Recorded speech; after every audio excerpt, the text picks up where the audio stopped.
You were recently recognized in the school board meeting for some pretty prestigious awards. Can you talk a little bit about that? Sure, thank you. It was the Region 1 and State Education Technology Leadership Award, I believe is the full thing, but it's an award that they look at all the nerds like me in the state, all the tech directors, and I guess the State Department of Education, the Virginia Department of Education, makes a decision and says, you know, who's doing cool, innovative things, and they take nominees from all the districts, and then they come up with one that they name for the state. So I was lucky enough to receive that this year.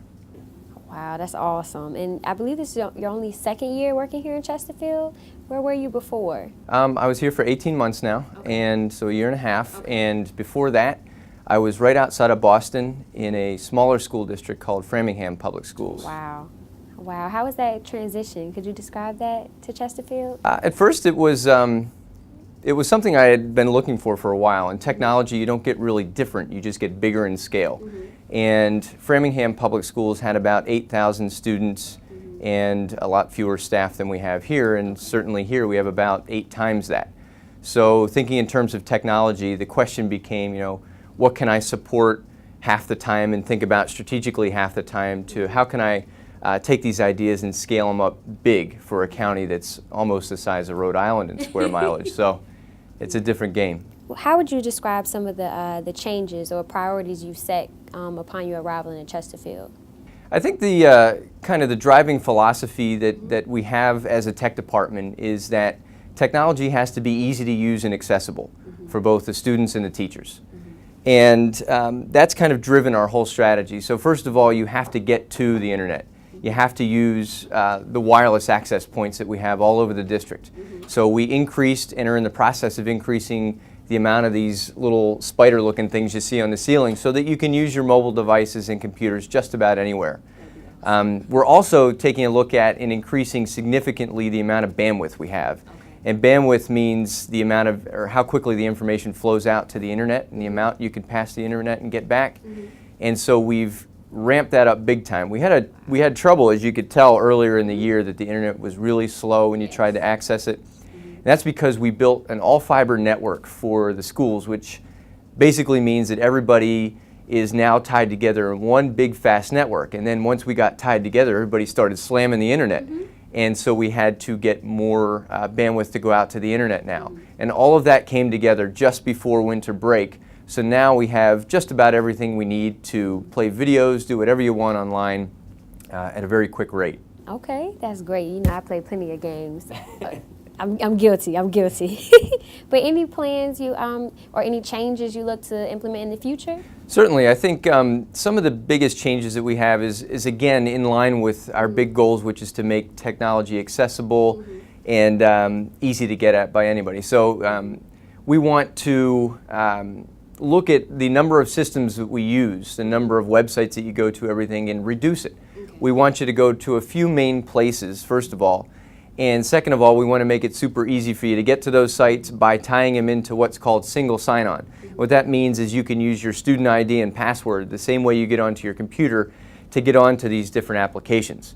So one of the examples, or a couple examples we have of that right now, is if you go to Edmodo or you go to Google Apps for Education, like Google Docs or something like that, we recommend that you first go to my.ccpsnet.net.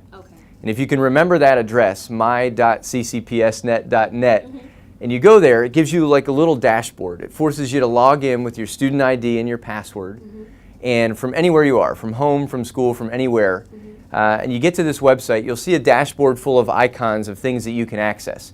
Edmodo, Google Drive, Google Docs, Google Calendar, and the library card catalog. And as you click on those things, it doesn't ask you to log in again. You don't have to remember the web address to get there. You don't have to remember anything. You just have to click the icon and it signs you right in.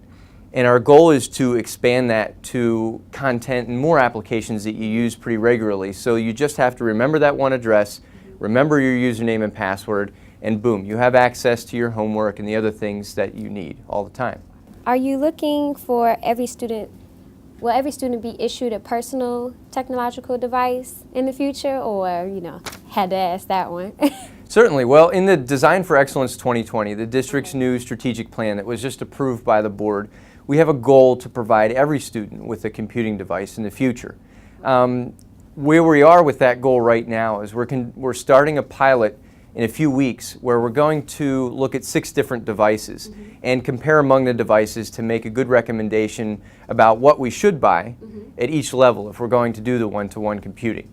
Some of those devices are anything from our existing laptop, like Windows laptop that the teachers get issued, all the way to a Kindle Fire HD, to a Google Nexus 7 Android device, to an iPad mini, to a Windows 8 tablet.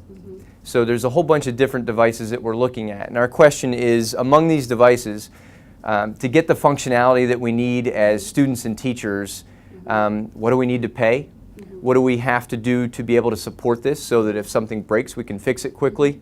And ultimately, how useful is it going to be to you, the student, as a tool to write your essays, create your multimedia projects, create student portfolios, and all the things that we need computers to help us with? So there's a lot of uproar and praise going on about your blog. What do you think is the driving force for the entertainment and keeps them going? Well, you know, you'll have to ask them because I can't imagine anybody, they must be really bored. That must be it, if they're reading this blog. But the feedback that I get is that we're able to take kind of these complex ideas of bandwidth, of fiber networks, and all these things that teachers and students don't typically think about. You know, you just want to get on your computer, you want to get to the internet, and that's it. But when it's slow, why is that? I mean, what are the factors that go into my computer acting well or not acting well, or the internet being fast or slow? And I use a blog to explain these complex ideas, and I try to break it down in terms that people can understand. So there's been a lot of praise about finally we can understand a little bit of this enigma that is technology. And I also try and bring up issues that are relevant to exactly what teachers are doing in the classroom. So if you're a teacher and all of a sudden you're told that you have to be engaged in blended learning in your class, what does that mean? I try and come up with examples that I would use as a teacher. I used to teach math in Boston Public Schools. And one of my goals is to kind of break down these barriers and change the perceptions that the technology in our district is 100% geared towards making your experience as a student and the teacher's experience as a teacher easier and more efficient. And if it's not, I need to know about that. And part of the appeal of the blog is that there's a comment section. And if you're happy, if you're not happy, you can put me on blast. And you can say, you know, this is what I'm thinking about technology, and I'll respond to you. Granted, it is in public for everybody to see, but that's part of the fun. Well, on a lighter note, I'd like to put you in the hot seat a little bit. All right. If you're not in it already. I don't know, but I'm going to throw out a few things, and I guess you could just name your favorite ones. Okay. Okay? All right. All right, so first off, favorite movie. Favorite movie? Definitely Empire Strikes Back. I mean, it's got to be something in the Star Wars series, nerd and all that, so it's right in the middle, Empire Strikes Back. Okay, favorite food. Favorite food? It's got to be the taco because it's quite possibly the perfect food. It's got everything from nutrition, vegetables, to grease. It's perfect. It's perfect. Favorite team, favorite sports team. Favorite sports team would have to be the Giants. Ooh, is that allowed? Okay. It's All allowed. right. It's okay. It's Okay. Giants. Okay. Your favorite book. My favorite book. Okay. I have to get my phone out because I'm not good at the... It's Haruki Murakami. Now I got to get the title up here. Hard-Boiled Wonderland and the End of the World. All right? I'm not good with title. I couldn't remember the whole title, but it's a great book. Well, you know what? You did great in the hot seat. Way better than I would. And it was awesome interviewing you, Mr. Seldow. Thank you. Thanks. Thank you for having me here.